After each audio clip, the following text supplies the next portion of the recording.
Hello and welcome. Thank you so much for joining me today. Today I'm baking up cards with die cuts using the Make It and Bake It collection from Spellbinders. First, we have this adorable embossing folders, and I love Spellbinders embossing folders because they're nice and large. They're 5.5 inches by 8.5 inches, so you can get a lot of surface with them. Then we have the Sugared Expressions stamp set. This one is perfect to go with each and every one of these sets. Then we have the Made with Love die set, as well as the Magic Mix die set. I love all the different pieces to this, and they all coordinate perfectly together. This is the Measuremates die set. Again, all these different measurement pieces as well as that scale. Then we have the Fluff, Frost, and Roll die set. I'm using these for cards today, but you could easily use them for scrapbook pages, for mixed media pages, for junk journals, or even just those mini albums. I think that would be fun. The last die set there was the Cool It Cookie Rack die set. I am using my color inspiration from this card from the DIY deck. I'm going with the purples as well as some of the browns. Some of the colors I chose based on the theme of the dies, and some of them were based on the colors on that color card. So I'm using some Orchid Cardstock here. I'm going to start with using that embossing folder. I'm going to be using that embossing folder throughout the video, but I really thought this would be a fun one to do, one of my favorite backgrounds with embossing folders. So I have this Orchid Cardstock on my sticky mat. I'm using some Seedless Preserved Distress ink to create a little bit of an ombre look. This is just going to create a more interesting look to the little bits and pieces of that embossing folder. I'm going to do the technique that I do quite often, really, where we ink the background of the embossing folder so the raised surface has a different color than the background. Now, typically I'll do this with black, sometimes with blue, but because of the color palette that I'm using for these cards, I'm going to do it with some walnut stain. So we're going to have a brown background with those images being raised and being purple. And then because I did that ombre inking, they're going to be purple, but they're going to be ombre. They're going to go light at the top to dark at the bottom. So anytime I'm doing this technique, I like to tape that cardstock in place so that when I'm doing my inking, I don't have to worry about moving that cardstock or worry about it shifting or anything. I know it's stuck in place. It's going to stay where it is. I'm inking the opposite side of that embossing folder with that walnut stain distress ink. And this step gets repeated as many times as you want. We keep going over this step until we have as much ink on that background as you want. Sometimes, depending on the look that you're going for, you may want just a tiny little bit of ink. Sometimes you're going to keep going until you have it completely covered. Typically, for the most part, I end up doing this step about 3 or 4 times. For this particular card, it wasn't quite dark enough with that, so I think I end up going and doing it 5 times. But again, we keep repeating this step, putting it through the embossing folder or the die cutting machine, and I'm using the stacking for 3D embossing folders. And then if we open it up and it's not quite solid in that background, we repeat that process. Just ink where you want it to and do it again. This last time here, there was just one corner that was a little bit lighter than the rest, so I just added ink in that corner of the embossing folder. Now, because I'm using distressing, it's a dye-based ink that's water soluble. So all I have to do to clean off that embossing folder is just run it under water. I don't need any soap or any special cleaner or anything. My background there is done, and I want to add a sentiment. So I'm using the Sugared Expressions sentiment set. I hadn't used it yet, so I used a white eraser on the stamping surface to make sure to remove any manufacturing residue, make sure it takes ink really nicely. I only have to do this one time, and typically when I use a new set, I do the entire set. So I know if I've used one stamp from a set, I've done that already, and I don't need to do it if I go to use a different stamp from that set. I'm going to stamp this sentiment on some of that Orchid cardstock, and I'm going to heat emboss it with some gold embossing powder so that it stands out really nicely. Because we have so much texture and darkness to the background, I thought it would be fun to have a different finish for the sentiment, so I opted for gold. Silver would also be another option here. I use a lot of silver for some of the rest of the cards in the video, so if you want your cards to coordinate with that, then I would have opted with silver, but I thought it was a nice contrast with that purple color. So once I've poured my embossing powder on there, I can heat it with my heat tool, and I'm using some super fine embossing powder. Anytime I'm using it with sentiments or better press plates, I will typically use super fine because you get a lot more detail with the super fine embossing powder. I use my heat tool to melt it, and then I trim down a piece for a mat for my card, as well as trimming down that sentiment.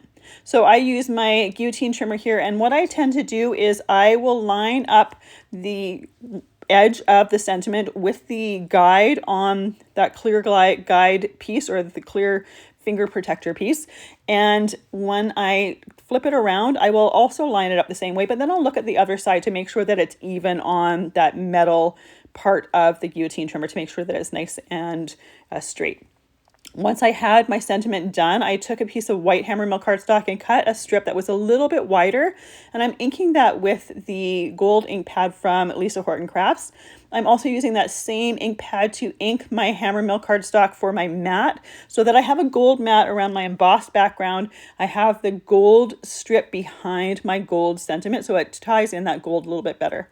Now, typically I will clean off my mat on my videos, but here I wanted to use that ink up to do a little bit of splatter on my background, just to add a little bit of extra texture to it, as well as tie in that gold a little bit more. So I just misted it with a little bit of water, used a Yasutomo brush or whatever brush that you like to do with your splatter, and added that, or picked up the ink with the brush and then splattered it right onto my background. I'll set that aside to dry for a few moments while I clean up my surface, and then I can trim down my mat or my embossed piece here for my card.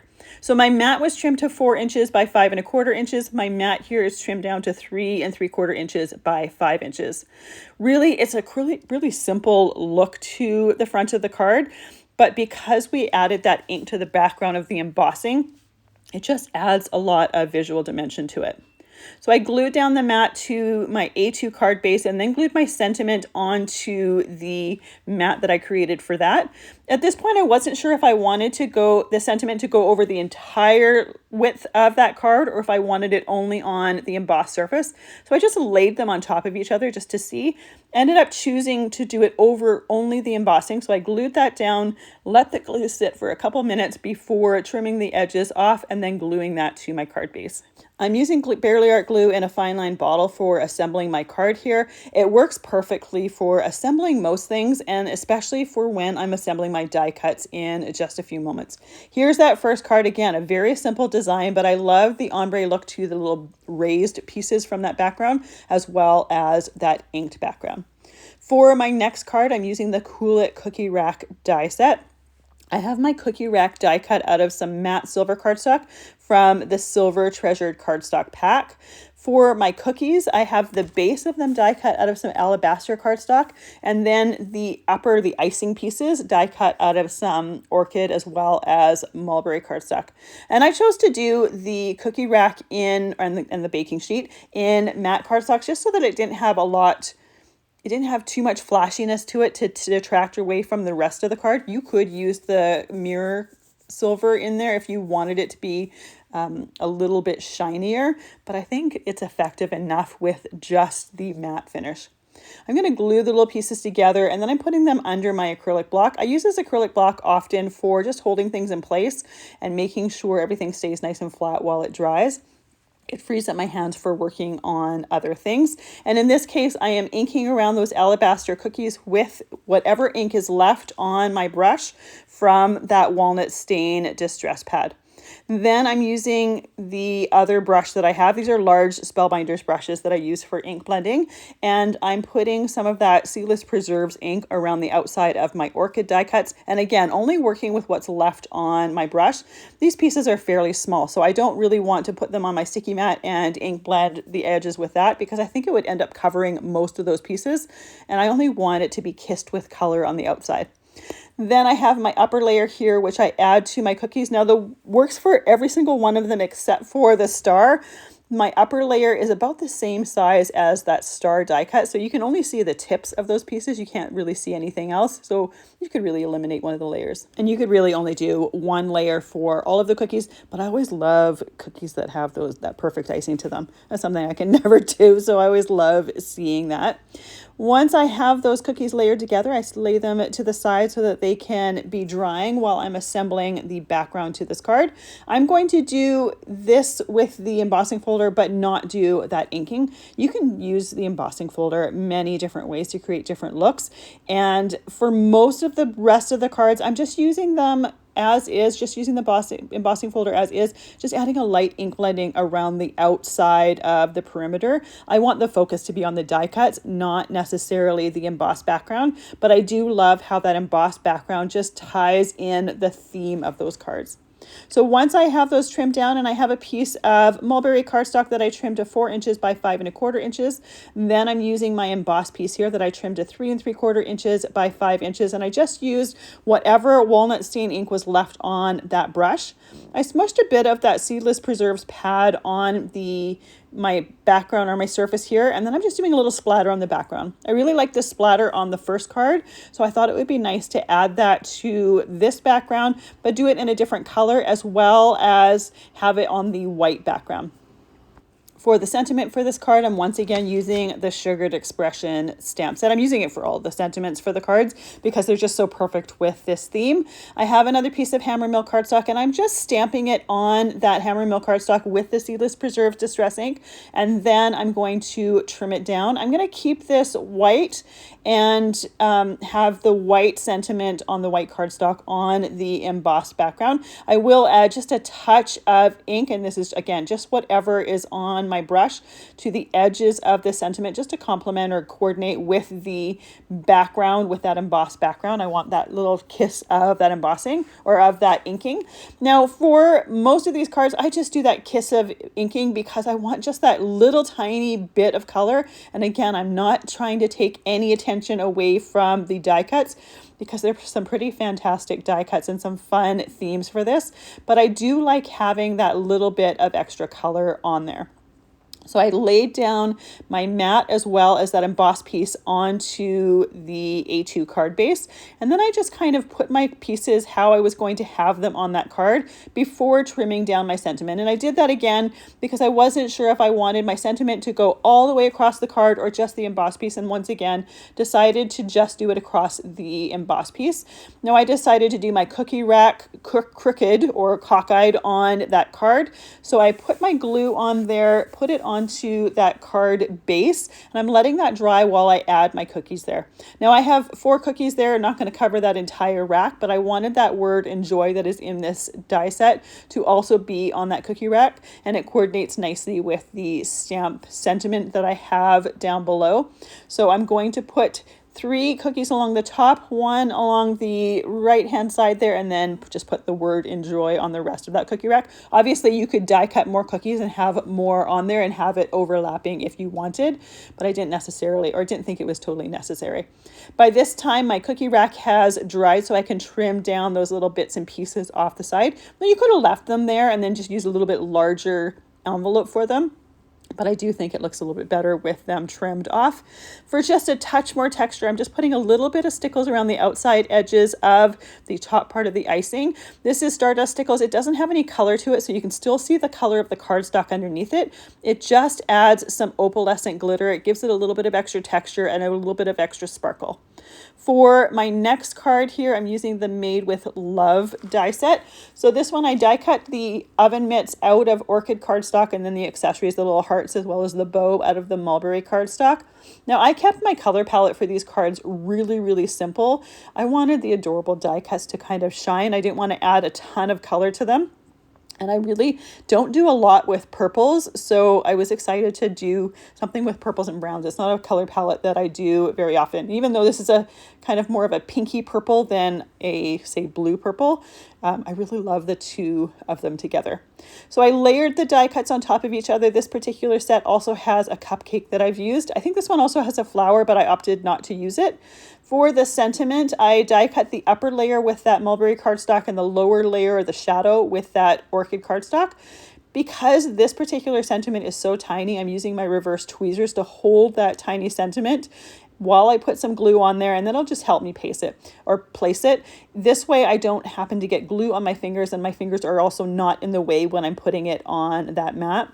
Reverse tweezers are super helpful for things like that. You can use them for larger die cuts as well, but I tend to only use them for things like this where they're either really tiny die cuts or a sentiment that you want in the center of a shadow.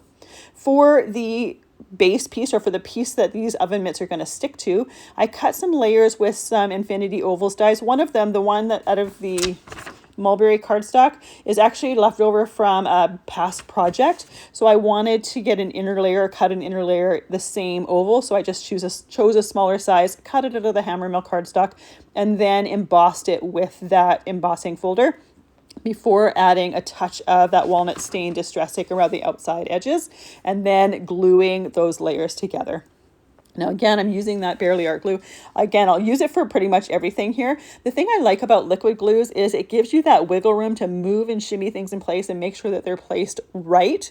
And then it starts to stick. I want to say it starts to grab in like 5-10 seconds. But even when it starts to grab, you still have a little bit of wiggle room to lift things up and put things underneath. So it comes in handy for a lot of things. I'm keeping this card simple as well. I'm not adding any more layers aside from those ovals. So we see a lot more of this card base. I'm adding that Made with Love to the bottom, and then we're going to hang those oven mitts there. And you can see me placing them around, trying to figure out exactly how I want those oven mitts placed before I start to glue them down. With this particular die set, there's also a bow die, and I've got that die cut out of some Mulberry Cardstock there, and I want to have that bow holding those oven mitts up there. So I wanted to make sure that the little loops from them were in a matching area, or an area where that it would make sense for that bow to be holding them together. Then added that little cupcake underneath there. And just like always, I can't just leave well enough alone. I have to add a little bit of extra texture. So I put a little bit of those stickles on the hearts of the oven mitt, and then I'm going to add just a dot of glossy accents on the little cherry on top of that cupcake there. It's just going to give it some domed glossy dimension, as well as a little bit of extra texture on the card. Sometimes I find when you're working with cardstock and ink, because it's all kind of matte, it doesn't have a lot of visual textures in different sparkles or glosses or that sort of thing. So that's one of the reasons why I tend to like to add stickles or glossy accents, because it just adds a different finish to things as well. For my next card here, I'm using the Magic Mix die set, and I have them die cut out of that Mulberry, the Orchid Cardstock, but I also have some pieces die cut out of that matte silver cardstock from the Treasured Cardstock pack. I use the Treasured Cardstock packs quite often. They have 15 papers in them with 5 different finishes. So there is a glitter one, a mirror one, a brushed one, a pearl, and then a matte. So they all coordinate together really nicely, but it's a great way to add that different texture to your pieces here. And it makes sense in this sense because when you have a mixer, often the little whisks or the beaters or whatever are in a metallic silver. So it makes sense for that to be cut out of that metallic silver. And again, I chose the matte. I tend to choose matte for most of them because I want that metallic finish, but I don't necessarily always want the mirror or the shine or the distraction from that. So I think using matte often gives you the look of that, but it doesn't kind of distract the eye. So I'm layering these pieces together again with that Barely Art glue, putting some of the accents underneath it because there are openings here that have little windows that show through. I also die cut the cord from this out of that matte silver cardstock. Obviously you could die cut it out of just plain cardstock as well, and anywhere I've used the matte you could use just plain cardstock, or you could say use like gray cardstock. It would give you a similar look. But I do really like the finish from that metallic. The one thing with those metallic and the specialty papers though is they do take a little bit longer to dry because there's a bit of a coating on the top of them. So there's really only the backing of them that that dries fairly quick. The top of it takes just a little bit longer. I'm using both Hammermill cardstock for the matte as well as the main piece of this card. One of them, the matte, is trimmed to 4 inches by 5 1/4 inches, and I'm just using the Walnut Stain Distress Ink to ink blend that matte there. I'm doing a really quick ink blend, and you can see when I do this, I don't make sure it's completely even. If I wanted a completely even color, I would use solid cardstock. I wouldn't do ink blending. I often will do ink blending for different things because I like the variation. I like having my ink blending have some areas that are light and some areas that are darker. I think it just gives a little bit more visual interest when doing that. For the main piece of my card, I'm using that other piece of Hammermill cardstock that was trimmed to 3 3/4 inches by 5 inches. I chose one of the sentiments and I'm going to stamp it onto the front piece there. I use my Misty stamping tool for this because you can stamp it multiple times and make sure that you get a nice crisp image. And when you're stamping, you know it's going to stamp in exactly the same spot. So it's really quite handy to be able to use that rather than attempting to try to ink it exactly how you want it and position that stamp. This Misty makes it so much easier. I use a little bit of whatever Seedless Preserves ink was left on my brush around the outside edges of that. I'm keeping this particular one not embossed. I'm not doing any embossing here because I want the die cuts to really be the star of the show. And I didn't think it needed any extra texture in that background. So I glue those layers onto the base of the card. I have my little mixing bowl with the batter in it, as well as my mixer with the batter on the little whisk pieces there. I'm going to glue that bowl down first. Now I'm using certain pieces from these sets. These sets have a lot of different options with them. So obviously you can pick and choose which pieces you want from them. And I love the fact that there are so many different options and you can really customize it to the look that you're going for. These all go together really well. And I don't do mini albums. I don't make mini albums, but I think it would make the most adorable mini album or recipe book. I think it would be fantastic for that. You could have a lot of fun with it. Of course, just like the last card, I can't leave well enough alone. I wanted my batter to have some gloss to it. I'm not adding glossy accents to the entire surface of the batter. I'm just doing it to some of the edges so that we have some areas that are the matte cardstock finish and some areas with that glossy accents on it. Just gives it a little bit more variety by having those two surfaces there and being able to see the contrast between them. But you can see how that glossy accents really starts to catch the light and adds that extra bit of dimension. This next card here, I'm using the Measure Mates die set. This one I kept super simple. I didn't use any of the measuring pieces, but I did use the scale. I have it die cut out of that Mulberry and the Orchid Cardstock, as well as the matte silver. Layering the pieces together before I start to work on the card base. And again, I do this, when I have die cuts that have different layers together to assemble them, I always assemble them off the card. That way I have the piece put together before I put it on the card. Sometimes when you have an idea in your head and you go to put it on the card, something doesn't work or it's just out of place, or you wanted to put it a little bit off to one side or the other for some reason or another. By having it off the card, it makes it a little bit more easy to put it together or put it exactly where you want it when it's finished and when you have your card finished. So I die cut, or I trimmed down a piece of Orchid cardstock for my mat for this, which was 4 inches by 5 1/4 inches. This piece of Hammermill here is trimmed to 3 3/4 inches by 5 inches.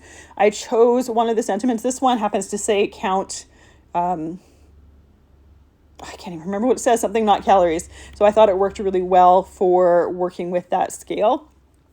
Now I am stamping it on that cardstock there, and I want to emboss my background, but I don't want that sentiment to be embossed. So what I'm going to do is I'm going to place it in my embossing folder, and I'm going to place the end of the embossing plate so that it's not covering my sentiment. And I'm going to do this 2 times, one over top of the sentiment and one below the sentiment, so that the part with the sentiment on it is still flat. The upper and the lower has that embossing to it. It's just an easy way to get that embossing on the background, but not have your sentiment distorted. So you're going to put it into the embossing folder exactly how you want it.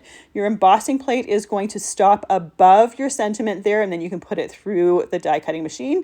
Then once you pull it back out, you can flip it to the other way and do exactly the same below the sentiment. Now it is going to have a little teeny tiny bit of embossing because when you're putting the rollers so close to the edge of that plate, it does press that cardstock a little bit, so you do get a tiny bit, but it's mostly flat and you don't have a distorted sentiment. So it's just a different way to get a bit of a different look, be able to have that sentiment on the back but not have it distorted by that embossing.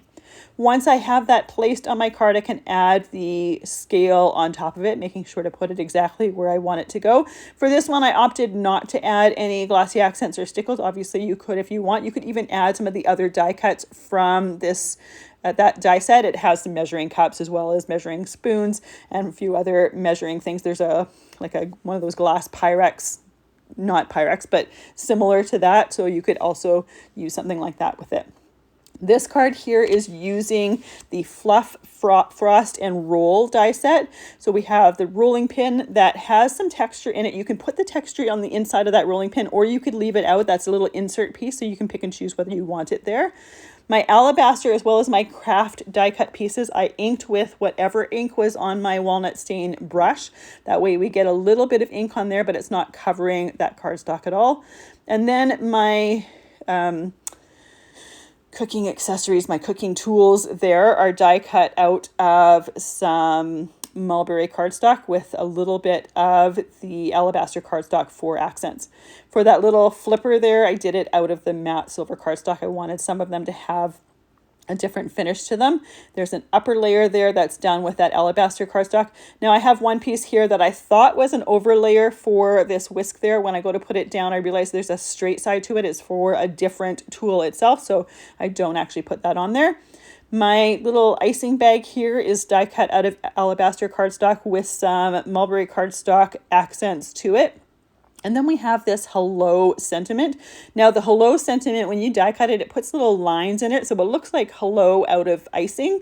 So when I go to assemble my card, I'm going to make it look like the icing came right out of that icing bag. For this one, I wanted to add a sentiment onto the inside of the card. So I opened up my card base and put it into my MISTI and go to stamp that sentiment there. Now in the end, a couple of my utensils don't fit on the front of the card. So I'm going to put them on the inside of the card. It's going to work perfectly and add a little bit of interest to the inside of that card. And then I did choose a sentiment that worked with the hello sentiment on the front, so they make sense together.